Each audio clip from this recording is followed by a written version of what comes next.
Hello guys. तो next step की और आगे बढ़ेंगे। ठीक है।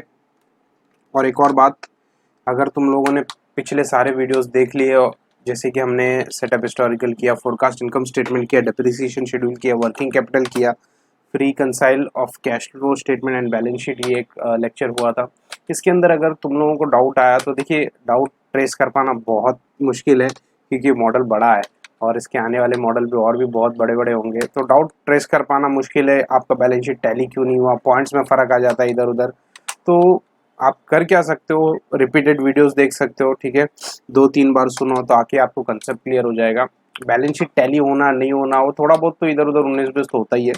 हाँ, अगर ज़्यादा नंबर से फ़र्क है, लाइक 500-1000 का डिफरेंस है, तो अलग बात हो जाता है, तो आप डाउट पूछ सकते हो। लेकिन एक आध 2-3 पॉइंट्स का फ़र्क है तो उसके लिए तो फिर आपको रिपीटेड वीडियोस देखना पड़ेगा, और इतना तो चलता है, कोई दिक्कत नहीं। ठीक है। तो नेक्स्ट स्टेप है reconcile cash flow statement and balance sheet. इसका ऑलमोस्ट 80% हो चुका था, और ये फोरकास्ट कैश फ्लो स्टेटमेंट, ये जो 6 है, ये आप करते हैं। ठीक है, देखते हैं, लेट्स सी क्या होता है। आगे बढ़ते हैं। ठीक है, कैश फ्लो स्टेटमेंट को हम पूरा अभी बना देंगे। कैश फ्लो स्टेटमेंट के हमने बिल्कुल भी काम नहीं किया।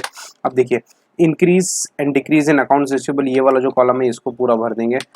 अब देखिए, मैंने ऑलरेडी बताया हुआ है तुम लोगों को, कैश फ्लो स्टेटमेंट जो प्रीवियस लेक्चर हुआ, अकाउंट्स रिसीवेबल जो करंट एसेट्स वाला है वो नेगेटिव में हम शो करते हैं यहाँ पर, और जो करंट लाइबिलिटीज़ है उसको हम पॉजिटिव में शो करते हैं। उसका लॉजिक ये है, मैंने पहले भी ऑलरेडी बताया हुआ है।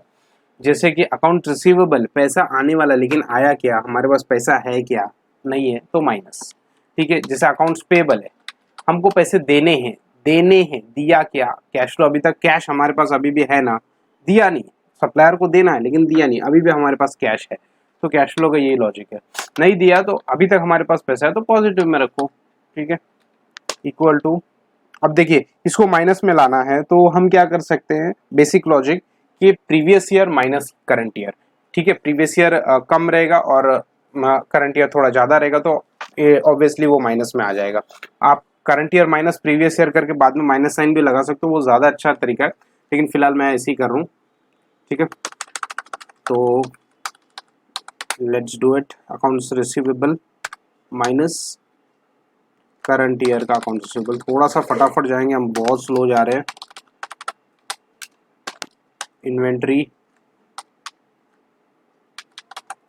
माइनस करंट ईयर का इन्वेंट्री, अदर करंट एसेट्स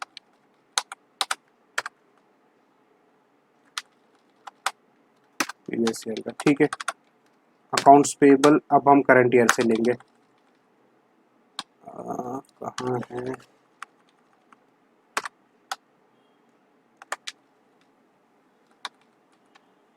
ठीक है, अक्रूड एक्सपेंसेस एंड लाइबिलिटीज।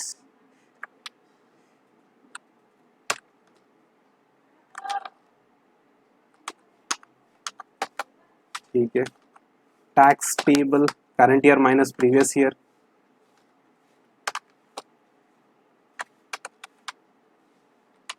ज़्यादा फटाफट तो नहीं हो रहा ना, इतना तो चलता है यार। अदर करंट लाइबिलिटीज,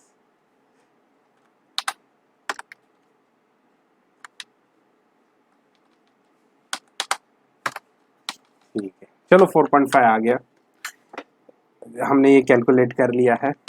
ठीक है, उतना होने के बाद टोटल कैपेक्स ये क्या है, इक्वल टू माइनस डाल दीजिए, और हमने जो कैपिटल एक्सपेंडिचर किया था ये साल, नेट इनकम में जाइए 174 ये वाला। ठीक है, ले लीजिए इसको। ठीक है, ये हो गया। उसके बाद हम क्या कर सकते हैं, ओके,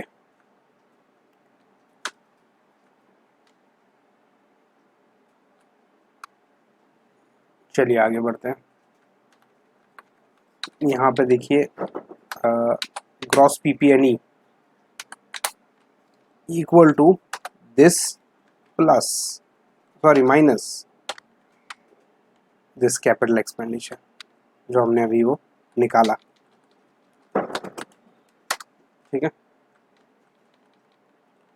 हमारा बैलेंस शीट देखिए 1200 अभी भी बैलेंस नहीं हुआ, बहुत सारी चीज़ें डालना है अभी भी। डिप्रिसिएशन पहले हम यहाँ पे डिप्रिसिएशन ले लेते हैं कैश फ्लो स्टेटमेंट में,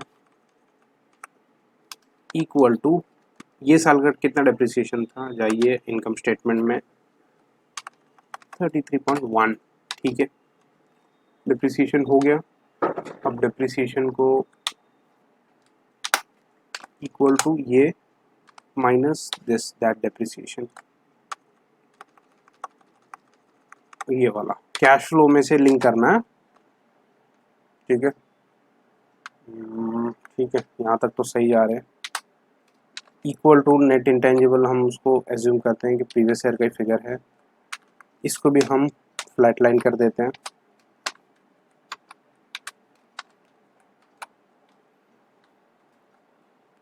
देखिए हमारा बैलेंस शीट टैली हो गया, ओ माय गॉड, ठीक है अभी भी बहुत सारी चीज़ें करना है हमको, जैसे कि नेट इनकम हमने नहीं लिया और अमोर्टाइजेशन हमने नहीं लिया। नेट इनकम देखिए इक्वल टू नेट इनकम में से लेके आइए, ठीक है 300.2, और यहाँ पे देखिए 300.2, मतलब यहाँ जो डाला उधर डिस्टर्ब हो गया। अब वहाँ से हटाने के लिए हम क्या करेंगे, रिटेन अर्निंग में हम चेंजेस लाएंगे, यानी कि रिटेन अर्निंग में ही जाएगा हमारा नेट इनकम, ठीक है equal to previous year minus this, कुछ गलती किया गया हमने।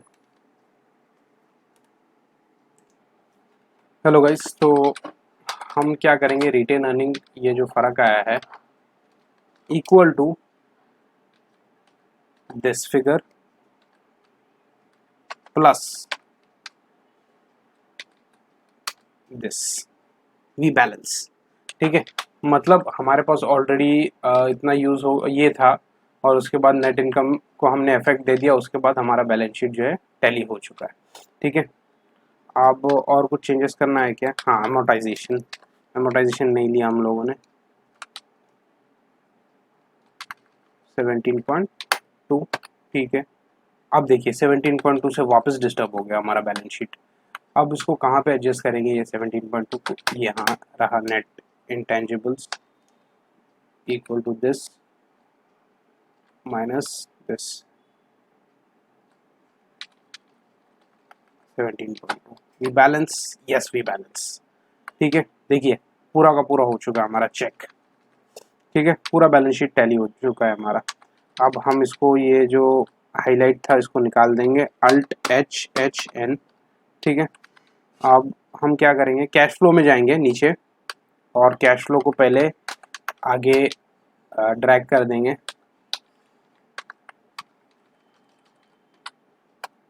कंट्रोल R, ठीक है।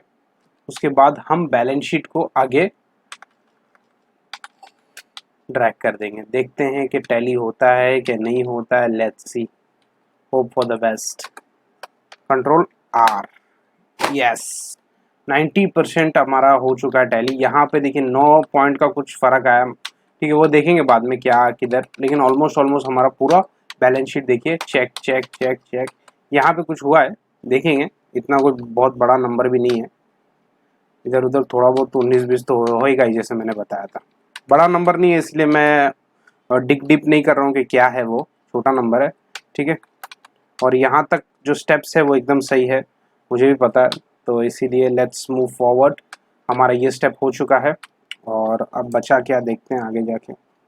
हाँ अब है हमारा स्टॉक होल्डर्स इक्विटी, अब नेक्स्ट जो लेक्चर आएगा वो आएगा स्टॉक होल्डर्स इक्विटी पे, फिर उसके बाद डेट शेड्यूल, फिर लिंकिंग इट ऑल टुगेदर, फिर डबल चेक वगैरह जो भी होगा, मतलब ऑलमोस्ट मैं बताता हूँ 90% हम जो है ना इसको अच्छे से करने की कोशिश करेंगे, 90 to 95%, ठीक है। 100% मैं गारंटी नहीं दे सकता हूँ, क्योंकि कहीं ना कहीं तो थोड़ा बहुत तो 19-20 तो होता है, बहुत बड़ा मॉडल है एक्चुअली, ठीक है। लेकिन जो चीज़ें मैं बताऊंगा, जो चीज़ें आप फॉलो करोगे तो आप 90 to 95% आप सेटिस्फाई और कंफर्टेबल हो जाओगे। उसके बाद आगे जो मॉडल बनाएंगे डेफिनेटली उसके ऊपर फिर आप 100% तैयार हो जाओगे, ठीक है। तो विद दैट सेड यहाँ पे लेक्चर यहीं पे ख़त्म कर देते हैं और नेक्स्ट मिलते हैं स्टॉक होल्डर्स इक्विटी के लेक्चर पे। Thank you very much.